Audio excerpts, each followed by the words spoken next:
네, 하나님 말씀 같이 보도록 하겠습니다. 마가복음 6장 7절부터 13절까지 말씀입니다. 한 절씩 교독해서 읽겠습니다.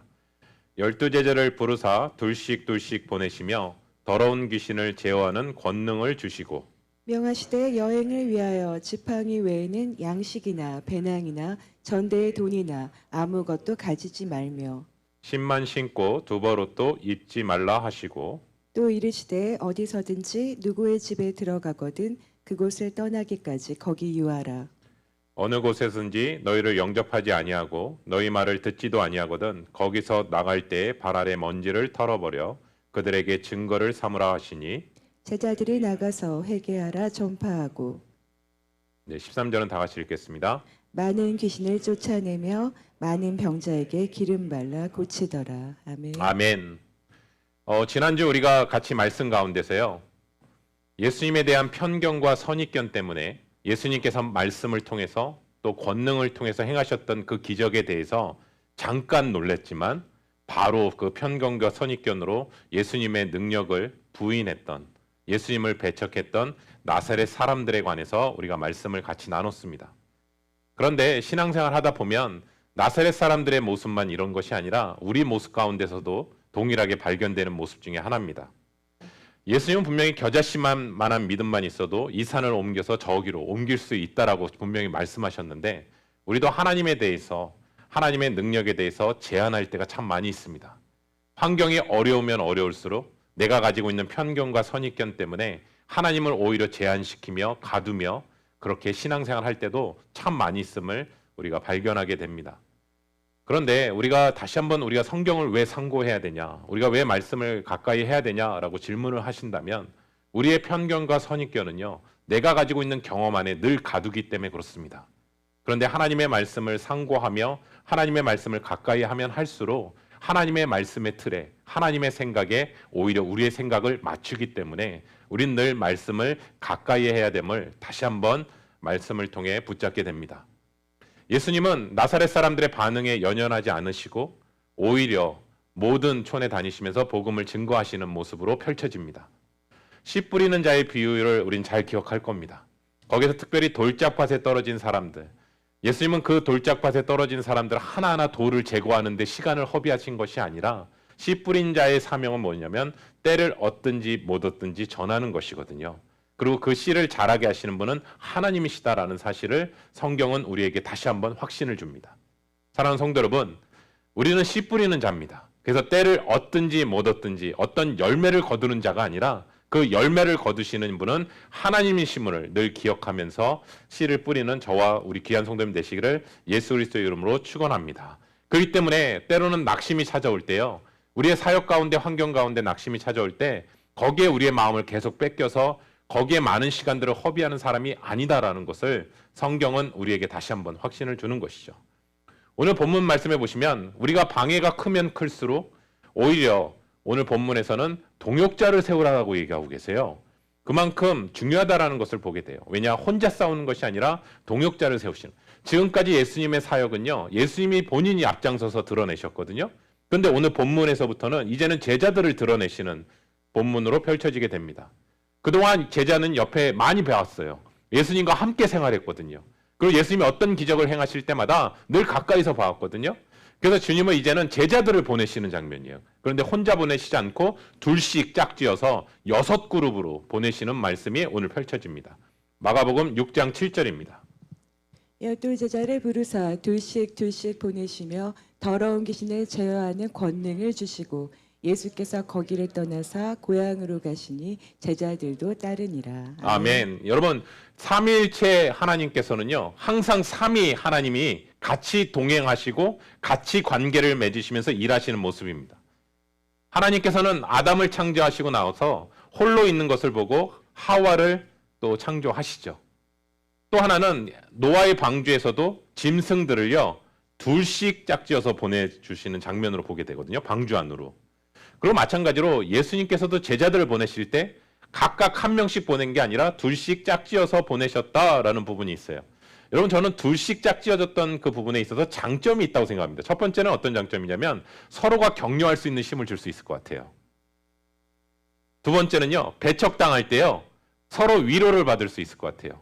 만약에 혼자 배척받으면요, 거기에 상처를 받고 괜히 마음이 더 낙심할 것 같아요. 그런데 함께 옆에 누군가가 있으면 같이 위로를 줄 수 있을 것 같아요. 또 하나는요, 서로 분별력을 갖기 때문에 실수를 좀 줄일 수 있을 것 같아요. 그리고 또 하나는 게으르거나 무관심하고 낙담하는 그 자리에 계속 머물지 않게 서로가 자극을 줄 수 있을 것 같아요. 선한 자극을요. 또한 둘의 의미는 성경적으로 보면 증인, 증언 할 때 둘의 숫자가 꼭 필요합니다. 그래서 두 사람이 이상이 돼야 그 증인이 법정으로 효력이 있습니다. 그렇기 때문에 제자들을 둘씩 짝지어 보내셨다라는 것은 무엇이냐면 주님의 이 공식적인 사역이 증언할 수 있는 그 부분을 분명히 얘기하시는 겁니다.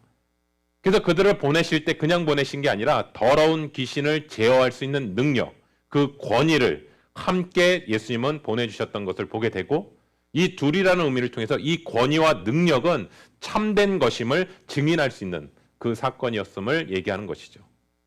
여러분, 우리가 마가복음 3장 혹시 기억하시나요? 예수님이 제자들을 부르신 이유가 뭐냐면 너희에게 능력을 주시려고 부르신 게 아니라 사실은 함께 하기 위해서 부르셨다라고 표현합니다. 그러면 오늘 말씀을 통해서 깨닫는 것은요, 주님이 주시는 그 권능과 능력은요, 주님과 함께 함으로 오는 것이다라는 거예요. 사랑하는 성도 여러분, 그렇기 때문에 우리가 늘 주님과 함께 하면 주님으로부터 오는 그 권위와 능력이 흘러갈 줄로 믿습니다. 오늘 말씀을 볼까요? 마가복음 6장 8절부터 9절입니다.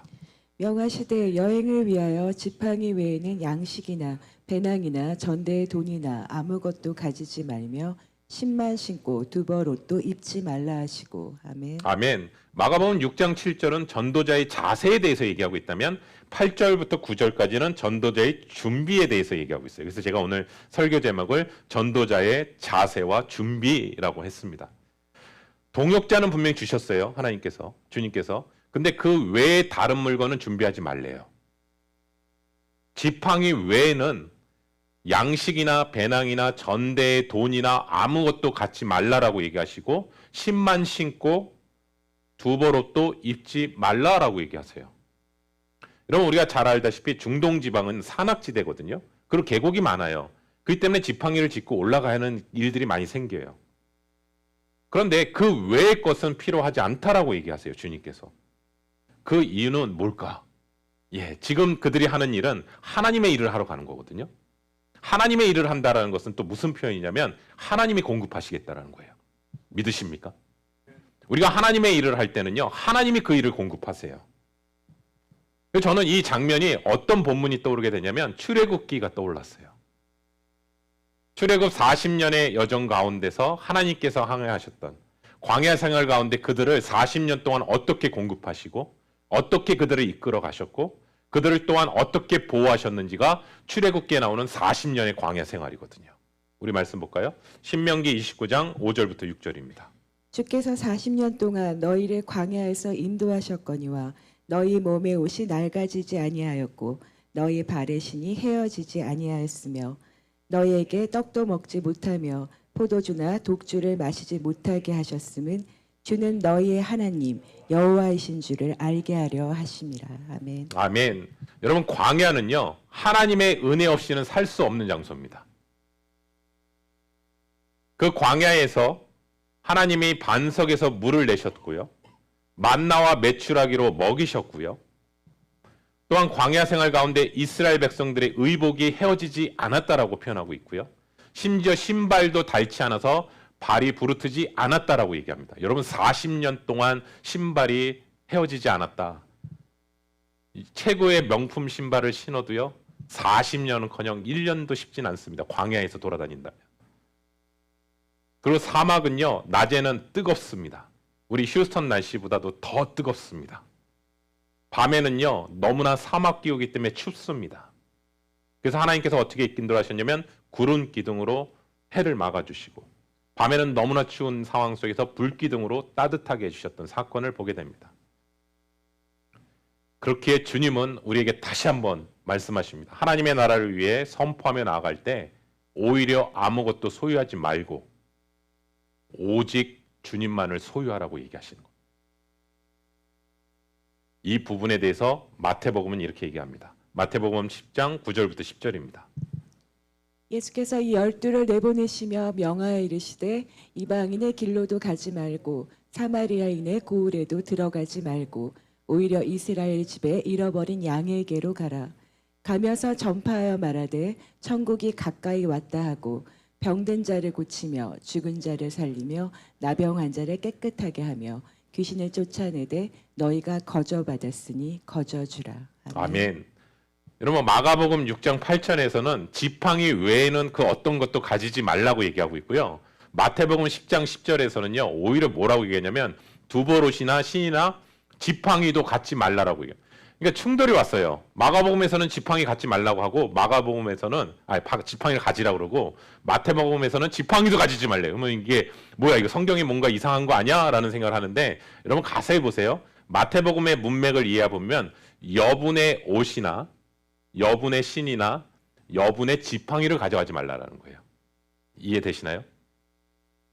그렇기 때문에 한 가지 질문이 던져지는 것은 뭐냐면 이런 질문 생기지 않으세요? 아니 하나님, 예수님 오히려 주님의 일을 하러 나가면 그래도 이거는 다 생필품인데 그래도 이거 오히려 주님이 뭐 하나 더 챙겨주시고 야 이건 필요할 거야 라고 하면서 더 챙겨주시 못할 망정 생필품조차도 갖지 못하게 하는 이유는 무엇일까라는 질문을 하게 됐어요. 말씀 읽으면서. 그런데 예수님은 오히려 이 질문 앞에 이렇게 대답하시는 거예요. 뭐라고 대답하시냐면 내가 그 모든 필요를 다 공급해 줄 거야. 왜냐하면 하나님이 그 일꾼을 먹이시고 입히시기 때문에 그 질문을 했는데 답은 하나님께서 이렇게 대답해요. 내가 다 책임질 거야. 오히려 너희는 준비하는 게 아니라 나를 믿고 나의 보살핌을 믿고 그 자리를 떠나라고 얘기하시는 거예요. 사랑하는 성도 여러분, 저는 이 구절을 통해서 또 누가 떠올랐냐면요. 아브라함이 떠올랐어요. 75세의 아브라함을 부르시면서 너는 본토 친척 아비집을 떠나 내가 내게 지시할 땅으로 가라. 아브라함에게 있어서 가장 많은 75년의 시간을 누렸던 장소가 우르라는 곳이었는데 한순간에 그것을 다 내려놓고 친척으로부터 본토 거기를 떠나라고 하셨던 그 이유는 뭘까? 거기 안에서도 담겨진 것이 있죠. 나를 신뢰하고 너의 이 모든 여정 가운데 내가 공급할 거야. 그것을 믿고 떠나라고 말씀하셨던 것처럼. 저는 그래서 구약 성경에 있는 그 말씀이 예수님을 통해서 실제로 얘기하고 계시는 거고 예수님이 말씀하신 이 본문의 말씀이 오늘을 살아가고 있는 우리들에게도 동일하게 실제로 얘기하고 계시다라는 사실입니다. 마가복음에 이 부분이 자세히 나와 있지는 않지만 마태복음에서는요. 이들이 맡은 사역과 지시사항들이 더 나와요. 볼까요? 마태복음 10장 5절부터 8절입니다.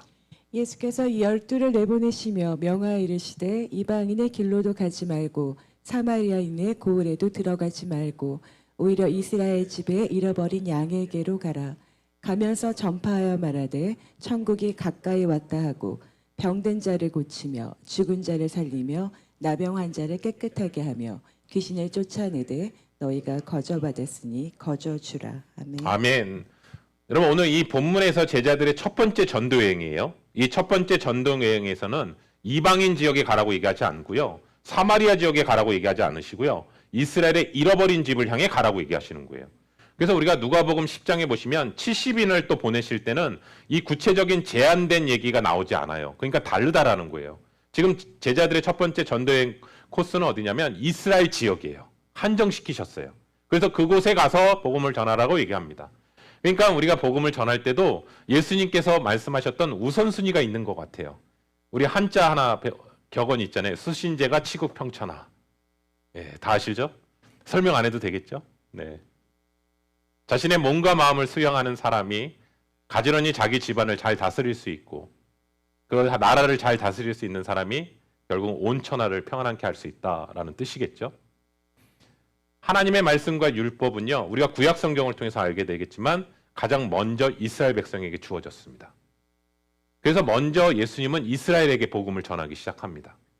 그리고 하나님은 또 하나 중요시 생각하는 게 있어요. 장자권이요. 이스라엘은요. 모든 민족의 장자예요. 하나님 앞에. 그래서 예수님이 태어난 고향도 이스라엘인 거예요. 그런데 이스라엘에게 먼저 기회를 주시는 분이시지 이스라엘을 무시하고 먼저 이방인에 가시진 않았다라는 거예요. 우리 또 계속해서 볼까요? 마가복음 6장 10절부터 11절이요. 또 이르시되 어디서든지 누구의 집에 들어가거든 그곳을 떠나기까지 거기 유하라. 어느 곳에서든지 너희를 영접하지 아니하고 너희 말을 듣지도 아니하거든 거기서 나갈 때에 발 아래의 먼지를 떨어버려 그들에게 증거를 삼으라 하시니. 아멘. 아멘. 저는 여기서 말씀에서요. 10절의 말씀에 이 부분을 주목하게 봤어요. 어디서든지 누구의 집에 들어가거든. 이 단어 속에서 깊은 하나님의 중요한 사실을 깨닫게 됐는데요. 이미 하나님은 너희가 어디에 가서 머물지를 이미 알고 계시다라는 거예요. 여러분 이미 알기 때문에 이 말씀을 할 수 있는 거예요. 그러니까 너희들이 어딜 가든지 이미 머물 집을 내가 준비해 놨어라고 얘기하는 거예요. 여호와 일의 하나님이요. 미리 행하시고 앞서 준비하신 하나님이요. 사랑하는 성도 여러분, 그래서 담대하게 이렇게 선포합니다. 여러분 앞날에 대해서 두려움과 염려할 필요가 없습니다. 그리스도 안에 있는 자들은요. 왜냐하면 하나님이 미리 다 예비하시고 준비하시기 때문에 그렇습니다. 성경은 오히려 단호하게 얘기합니다. 무엇을 먹을까? 무엇을 마실까? 무엇을 입을까? 염려하지 말라라고 얘기합니다. 왜냐하면 이 모든 것이 너에게 필요한 것을 내가 이미 다 안다. 여기서 끝나지 않고요. 주님은 뭐라고 하시냐면 너희는 먼저 그의 나라와 그의 의를 구하라. 그리하면 이 모든 것을 너에게 더하시리라. 성경은 이렇게 증언하고 있습니다. 저는 이 약속의 말씀을 믿습니다. 그래서 예수님이 제자들이 너희들이 어디에 들어가든지 그것을 떠나기까지 거기에 유하라라고 얘기하시거든요. 그리고 너희에게 영접하는 자에게는 그 집에 머물고 너희를 거절하는 자, 영접하지 않는 자는요. 내 발에서 신의 먼지를 털어버리라라고 얘기하거든요. 당시에 경건한 유대인들은요. 이방인의 지역을 가지 않았어요. 우리 수가성 여인을 보시면 일부러 피해서 갔었어요. 사람들이. 그리고 혹시 이방인 지역을 지나간 후에는요. 자신의 발에서 먼지를 털어냈어요. 자신은 이방인과 영향을 받지 않겠다라는 의미로요. 그런데 이 제자들이 가는 지역이요. 이방인 지역이 아니에요. 그렇죠? 오늘 본문에 보시면 이스라엘 사람들이 있는 지역이에요. 그런데 복음을 받아들이지 않으면 발의 먼지를 털라고 얘기하시는 거예요. 지금 주님께서요. 그러니까 유대인들은 이미 우리는 하나님을 믿는 민족이니까 이방인들과 달라 그런 의미에서 발을 터는 거거든요. 먼지를. 그런데 예수님은 너희가 지금 복음을 영접하지 않으면 너희가 바로 하나님과 상관없는 이방인이야 라고 얘기하면서 털라고 얘기하시는 거예요. 그것을 상징적으로 보여주신 사건인 것이죠. 마태복음엔 더 자세히 나옵니다. 볼까요? 마태복음 10장 11절부터 13절이요. 어떤 성이나 마을에 들어가든지 그 중에 합당한 자를 찾아내어 너희가 떠나기까지 거기서 머물라. 또 그 집에 들어가면서 평안하기를 빌라. 그 집이 이에 합당하며 너희 빈 평안이 거기 임할 것이요 만일 합당하지 아니하면 그 평안이 너희에게 돌아올 것이니라. 아멘. 아멘. 어떤 성이나 마을에 들어가거든 그 중에 합당한 자를 찾아내어라는 부분이에요. 합당한 자를 찾아낸다는 것은 그 사람이 누군가를 자세히 살필 때 알 수 있는 거예요. 그냥 찾을 수 있는 게 아니라 자세히 그와 대화하면서 찾을 수 있는 거예요. 여러분 그 당시 이스라엘의 문화는요. 나그네가 오잖아요. 잘 환대했습니다. 우리가 히브리서에서도 보시면 나그네를 잘 환대하는 건 부지 중에 천사를 섬길 수 있다라고 생각하기 때문에 이 부분에 있어서 잘 환대합니다. 그래서 오늘날도요. 이슬람 국가에서도 나그네는 잘 환영합니다. 그런데 나그네를 환대하는 것과 복음을 받아들이는 것은 다른 문제입니다. 이게 차이점이에요. 그 사람과 대화하는 가운데서 주의 깊게 해서 정말 그 집 안에 들어갈 수 있게 하는지 못하는지를 하는 거예요. 여러분 이슬람 제가 예를 들었어요. 이슬람에서도 외국인이 와도요. 집에 들어오게 합니다. 그런데 들어갔을 때 복음을 전한다고 생각해 보세요. 예수 그리스도를. 그러면 그 방이 그 집이 순교의 자리가 될 수 있습니다. 공감되세요? 왜냐하면 그 복음을 거절하게 되면 이 사람을 죽이는 게 자기의 명예를 더럽히지 않는 거라고 생각하기 때문에 이슬람에서는 기독교인들을 죽이거든요. 그러니까 좀 더 와닿지 않으세요? 왜요? 복음은 영적인 문제이기 때문에 그래요. 그래서 주님께서 저는 앞에 구절 있잖아요. 이런 생각 들지 않으셨어요? 아니 제자들을 나사렛에 데려가셨으면 나는 이러한 존재야라는 것을 제자들한테 보여주고 싶어서 그러지 않을까 생각을 했거든요. 근데 오히려 배척이란 배척은 더 많이 당하고요. 멸시도 가장 많이 당하는데 제자들 앞에서 그런 거예요. 여러분 마치 생각해 보세요. 부모님이요. 자신의 고향에 아이들을 데리고 갔는데 야, 너 왔어? 너 정말 예전에 이랬어? 라고 막 칭찬해주는 분위기면 자녀들도 아, 우리 엄마 아빠한테 굉장히 인정받는구나 하는데 멸시당한다고 생각해 보세요. 그러면 자녀들 마음도 굉장히 힘들지 않을까요? 근데 왜 주님이 앞에 이 장면을 굳이 보여주셨을까라는 그 질문을 하게 됐는데 그 이유를 저는 알게 됐어요. 왜냐하면 오늘 본문을 유심히 보면 복음을 받아들이지 않는 사람들이 이런 모습일 거야. 나사렛에 있는 사람들이 이렇게 행한 것처럼 너희들에게도 이렇게 할 거야. 그것을 제자들에게 미리 보여주신 것이죠. 그리고 들어가서 뭐라고 얘기해요? 평안을 빌라라고 얘기합니다. 그럼 평안은요. 하나님과 나와의 관계의 화평을 얘기하는 단어거든요. 다시 말씀드리면 하나님과 나와의 관계가 화평하려면 죄가 없어야 되거든요. 근데 우리는 누구나 다 죄인이거든요. 그러면 그 죄 문제를 해결하신 분을 소개해야겠죠. 그럼 누굴까요? 예수 그리스도를 소개해야겠죠. 그러면 예수 그리스도의 복음을 전할 수밖에 없는데 그 복음에 대해서 사람들은 반응할 거죠. 나사렛 사람들처럼 거부할 것인가? 아니면 그 복음을 받아들일 것인가? 그 복음을 받아들이게 되면 하나님과의 관계가 화평케 되는 시간이 될 것이고 복음을 거절하게 된다면 핍박과 고통의 시간이 되겠죠. 그래서 오늘 본문 말씀을 보면 그렇기 때문에 오늘 앞의 구절이 이해가 되는 거예요. 그 복음을 받아들일 것인가? 거부할 것인가? 그런데 여기서 또 영적인 원리를 하나 발견하게 돼요.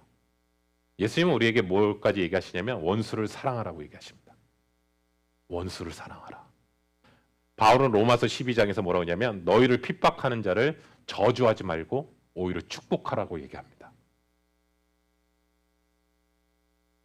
사랑하는 성도 여러분, 저는 이 말씀을 보면서 참 기독교인도 이기적일 수 있겠다 생각이 들었어요. 왜냐하면 이 말씀을 그대로 믿고 실천하잖아요. 그럼 그 사람이 안 받으면 더 우리에게 좋은 거 아세요? 예. 왜냐하면 그 복이 우리에게 온다고 얘기하세요. 예. 그러니까 이럴 수도 있어요. 돌이키지 마. 내가 받아야 돼. 참 이기적으로 생각할 수도 있어요. 그런데 여기에서 다시 한번 해보세요.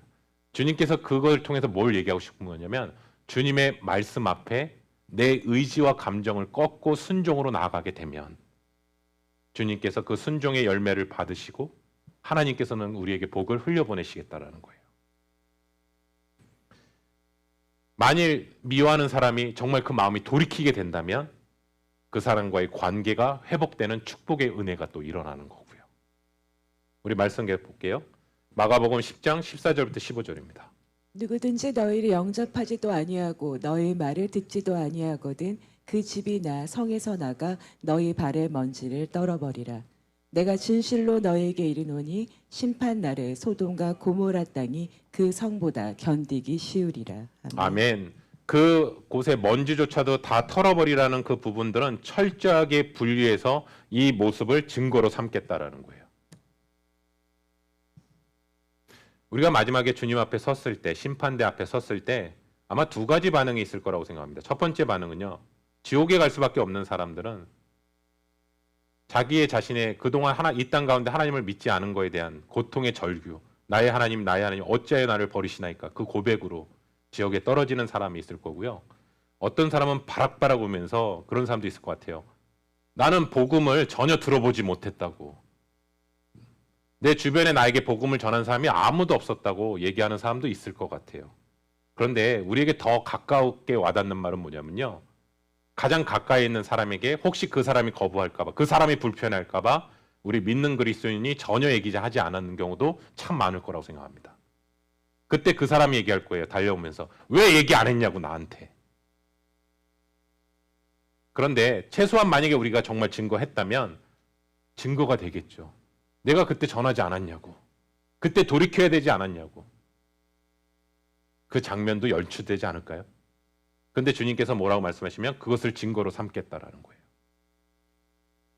그래서 뭐라고 표현하시냐면 심판날에 소돔과 고모라 성이 그 성보다 견디기 쉬웠을 것이다. 이 말씀을 받은 제자들은 이 복음에 대한 긴급성을 가지고 전하로 떠난 거예요. 우리 마지막 볼까요? 마가복음 6장 12절부터 13절이요. 제자들이 나가서 회개하라 전파하고 많은 귀신을 쫓아내며 많은 병자에게 기름 발라 고치더라. 아멘. 아멘. 뭐라고 했냐면 세례 요한이 처음에 메시지 기억하시나요? 회개하라 천국이 가까이 왔느니라. 맞습니다. 제자들도요 동일하게 6그룹이요 흩어지면서 마을을 다니면서요 회개하라 천국이 가까이 왔느니라. 세례 요한에게 들었던 사람은 이 말씀이 더 실제적으로 와닿았을 것이고요. 세례 요한은 기적과 능력을 행하지는 않았어요. 그런데 예수님의 제자들은요 죽은 자도 살리고 귀신을 제어하고 권능도 함께 일어나는 사건입니다. 그러니까 파급적으로 막 뻥뻥뻥뻥 터졌을 것 같아요. 그리고 그 말씀 앞에 확신을 가지고 던져지는 것이죠. 여러분, 저는 성경을 읽다 보니까 처음에는 믿으라는 내용이 참 많아요. 그런데 믿으라는 것에 멈춰 있지 않아요, 성경은. 그 다음 뭐냐면요, 증거하라는 거예요. 믿는 자에서 끝나게 되면 내 개인 신앙으로 끝나요. 근데 증거하는 자가 성경에서 우리에게 믿음의 이유를 얘기하는 거고 또 다른 사람에게 복음을 증거하라는 거예요. 여러분, 믿는 것만 생각한다면 우린 빨리 천국 가야 돼요. 근데 증거하는 것이 남았기 때문에 우리에게 이 땅에서 사명을 주시는 거예요. 혹시 영상이 되나요? 네, 영상을 한번 보시겠습니다.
A number of years ago, in a Baptist church in Crystal Palace in southern London, the Sunday morning service was closing, and a stranger stood up at the back, raised his hand, he said, "Excuse me, Pastor, can I share a little testimony?" The pastor looked at his watch, he said, "You've got 3 minutes." And this man proceeded,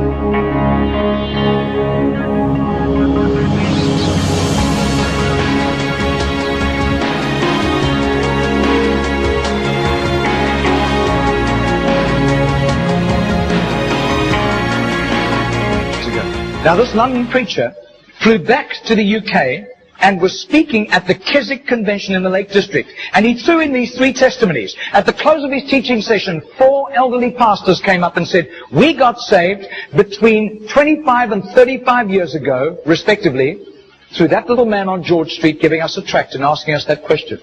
He then flew the following week to a similar Keswick Convention in the Caribbean, to missionaries. And he shared the testimonies. At the close of his teaching session, 3 missionaries came up and said, "We got saved between 15 and 25 years ago, respectively, through that little man's testimony and asking us that same question on George Street in Sydney."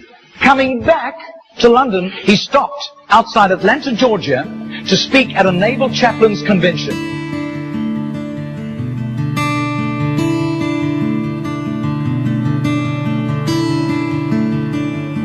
6 months later, flew to do a convention for 5,000 Indian missionaries in a remote corner of northeastern India. And at the end, the Indian missionary in charge, a humble little man, took him home to his humble little home for a simple meal. And he said, how did you, as a Hindu, come to Christ? He said, one bout of diplomatic service took me to Sydney.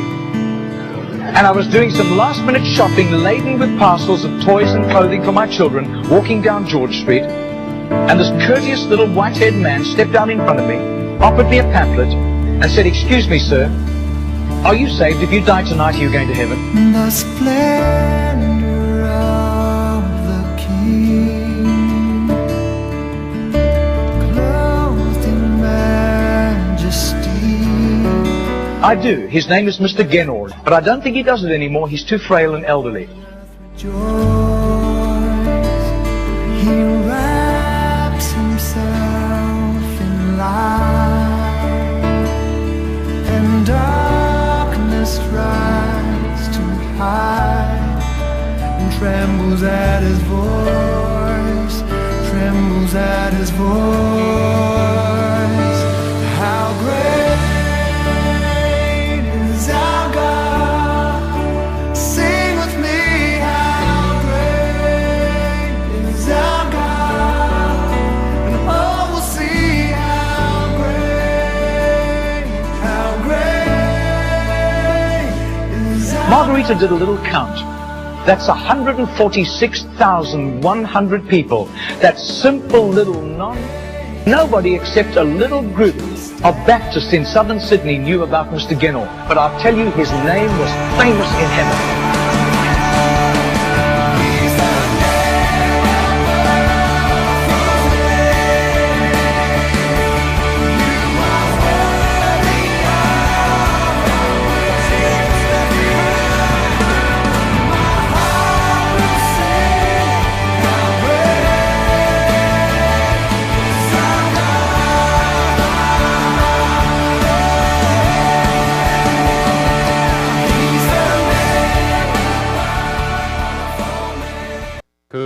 이 영상은 실제고요.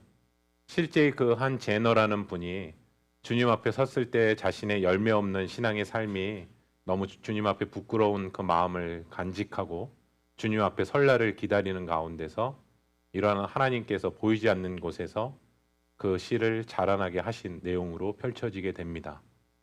여러분, 근데 저는 이 세 가지 질문이 우리 신앙생활에 있어서 가장 핵심적인 질문이라고 생각합니다. 구원 받으셨습니까? 이 질문은 정직하게 우리 신앙을 돌아보게 하는 거고요.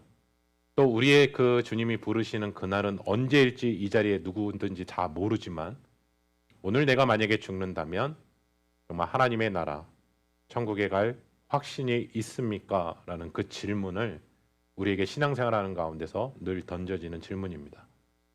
저는 이 영상을 보고 오늘 말씀, 주님의 약속의 말씀을 보면서 저에게 있어서 목회자의 사명은 과연 뭘까라는 생각을 하게 됐어요.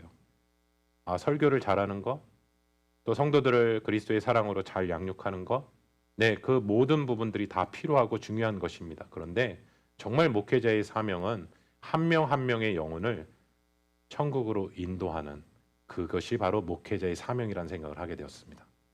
그래서 저는 우리 귀한 성도님들 한 분 한 분 정말 천국문에 입성하는데 한 분 한 분을 올려 보내드리는 그 역할이 바로 목회자의 역할이다. 그런데 거기에서 그 질문 앞에 주님이 얘기하십니다. 그것이 꼭 목회자의 역할로만 끝나는 게 아니라 우리 귀한 성도님들 한 분 한 분이 그리스도의 증인된 자로 부르셨기에 이 역할은, 이 사명은 우리 귀한 성도님들 한 분 한 분에게도 동일한 사명이라는 사실입니다. 그렇기 때문에 내 개인의 신앙에 빠져서 안일한 신앙에서 멈춰 있는 것이 아니라 한 영혼이라도 더 구원하시기 위해 주님의 재림이 더디게 오는 이 상황 속에서 한 영혼이라도 더 주님 앞에 인도함을 받을 수 있는 하나님 앞에 귀한 하나님의 사명자로, 전도자로 살아가는 저와 우리 귀한 성도님 되시기를 예수 그리스도의 이름으로 축원합니다. 기도하겠습니다. 사랑의 하나님, 이 복음의 말씀이 제자들에게 실제가 되었고 또 제자들에게 주셨던 그 약속의 말씀이 오늘을 살아가고 있는 우리 귀한 형제사랑 성도님들에게도 실제가 된 줄로 믿습니다. 우리에게 더욱더 구원의 복음에 열정이 타오르는 시간이 되게 도와주시고 잃어버린 한 영혼을 주님께 인도하는 우리 귀한 하나님의 사명자로 주님 붙들어 주셔서 우리 개인의 신앙에 멈춰있는 신앙이 아니라 그리스도의 복음을 더욱더 증거하며 나아가는 우리 귀한 시간으로 주님 붙들어 주시옵소서. 아버지 하나님, 우리 주변에 그리스도를 알지 못하는 사람도 있고 한때 신앙생활은 했지만 이제는 낙심해서 신앙의 자리에 멀어져 있는 사람들도 있고 그 사람들을 바라보면서 스쳐 지나가는 생각에만 우리가 멈춰 있을 때가 있는데 오늘 약속의 말씀을 통해서 그들에게 더욱더 그리스도의 복음을 다시 한번 전할 수 있는 시간이 되게 도와주시고 그들을 다시 한번 구원의 방주인 교회로 주님의 품으로 인도할 수 있는 시간이 되게 도와주시고 영적인 긴급성을 가지며 한 영혼 한 영혼을 더욱더 품고 기도하며 전할 수 있는 우리 귀한 사명자로 더욱더 쓰임받게 하여 주시옵소서. 주님 앞에 섰을 때 우리가 더욱더 주님 앞에 귀한 열매로 드려지는 이 땅 가운데 삶이 되게 하여 주셔서 주님 앞에 귀하게 칭찬받는 주님 안에서 귀한 사명을 감당하는 저와 우리 귀한 형제사랑 성도님들로 주님 붙들어 주시옵소서. 예수님의 이름으로 기도드립니다. 아멘.